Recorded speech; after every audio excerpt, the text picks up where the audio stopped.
ICMR இன்டயப் ஸ்டடின்னு சொல்றது உலகத்திலேயே நீரிழிவு நோயில செய்யப்பட்ட மிகப்பெரிய ஒரு ஆராய்ச்சின்னு சொல்லுவோம். Government of India, Indian council of medical research fund பண்ண அந்த ஸ்டடி 15 வருஷமா அந்த ஸ்டடி போயிட்டு இருக்கு.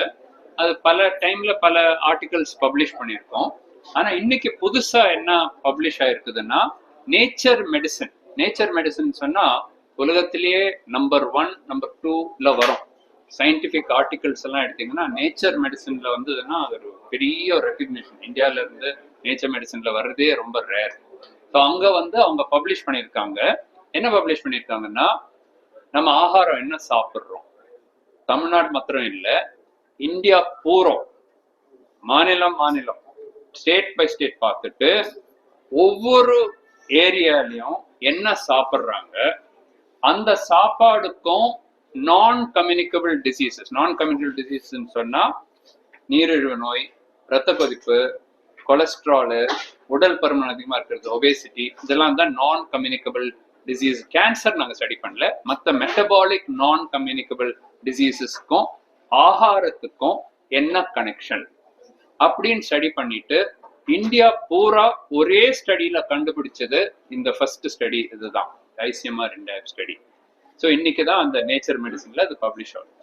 ஸோ என்ன முக்கியமான ஹெட்லைன் என்னன்னு பார்த்தீங்கன்னா, இந்தியா பூரா, சவுத் இந்தியா மாத்திரம் இல்லை, north, south, east, west, central, north east, எங்க போனாலும் மாவு சத்து, கார்போஹைட்ரேட் ரொம்ப அதிகமா இருக்கு. குறிப்பா சொல்ல போனா 62% கேலரிஸ் ஒரு இந்தியன் கூடியது மாவு சத்துல இருந்து வருது. அது ஒரு 50% தான் இருக்கணும், பட் 62ல நிக்குது. இப்போ சில ஸ்டேட்ஸ்ல அதோட அதிகமா கூட இருக்கு. தென் இந்தியால, சவுத் இந்தியால பாத்தீங்கன்னா, ஈஸ்ட் இந்தியால பாத்தீங்கன்னா, நார்த் ஈஸ்ட்ல பாத்தீங்கன்னா எல்லாமே ரைஸ், அரிசி சாதம்.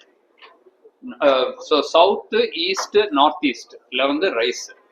நார்த், சென்ட்ரல் அண்ட் வெஸ்ட் எடுத்துட்டீங்கன்னா மோஸ்ட்லி வீட், சப்பாத்தி, வீட் தான் அதிகமா எடுத்துக்கிறாங்க.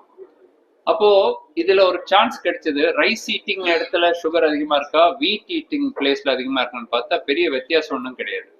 ஏன்னு பாத்தீங்கன்னா, நம்ம சாப்பிட்ற ரைஸும் பாலிஷ்ட் ரைஸ், அவங்க சாப்பிட்ற வீட்டும் பாலிஷ்ட் வீட்டு. ஸோ பெரிய டிஃபரன்ஸ் ஒன்றும் இல்லை. அப்புறம் இன்னொன்னு என்ன காமிச்சதுன்னா, இந்த கார்போஹைட்ரேட் அதிகமா சாப்பிட்டா, ரைஸா இருந்தாலும் சரி, வீட்டா இருந்தாலும் சரி, நீரிழிவு நோயினுடைய அளவு அதிகமாயிட்டே போகுது. ஸோ அதுல இருந்து என்ன புரிஞ்சதுன்னா, கார்போஹைட்ரேட் கொஞ்சம் குறைக்க வேண்டியது இருக்கு.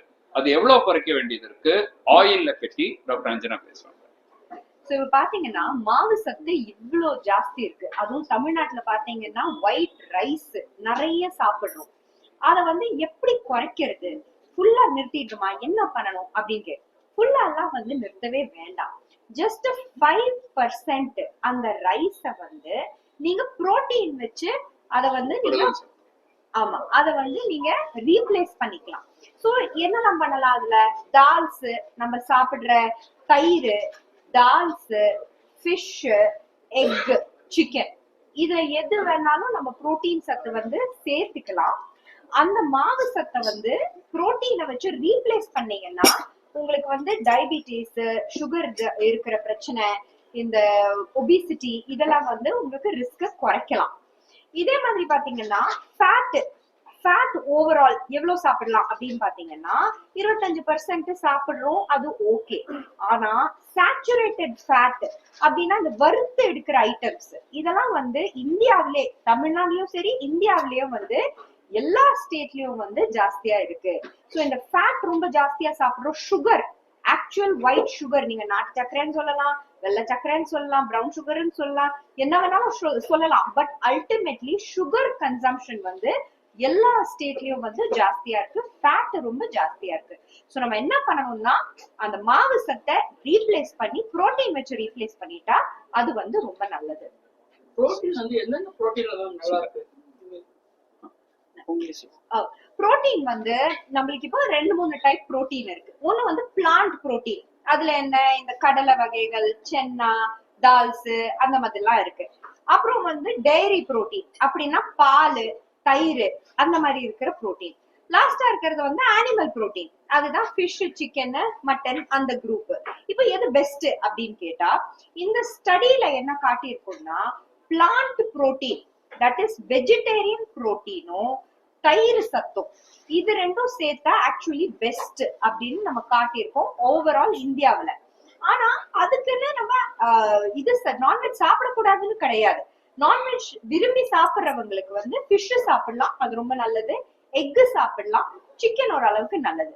இந்த ரெட் மீட், மட்டன் அந்த மாதிரி வந்து அவாய்ட் பண்றது பெட்டர்.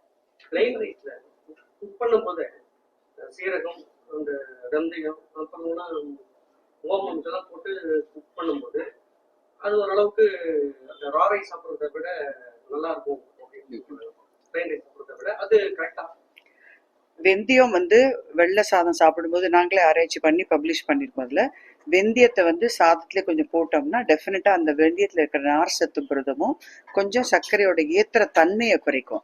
ஆனாலும் இந்த ஸ்டடியில முக்கியமாக சொல்றோம், என்ன சாப்பிட்டாலும் அது அரிசியே சாப்பிட்டாலும் வெந்தயம் போட்டு சாப்பிட்டாலும் அந்த டாக்டர் மோகன் சொன்ன மாதிரி மாவு சத்தோட அளவு நம்ம இப்போ 60% மேலே சாப்பிட்டுட்டு இருக்கோம். அதை முதல்ல குறைக்கணும். அதை முதல்ல குறைச்சிட்டு அப்புறம் வெந்தயம் போட்டா இன்னும் அதனோட எஃபெக்ட் பெட்டரா இருக்கும். அதுதான் அது முக்கியமான அந்த கருத்து.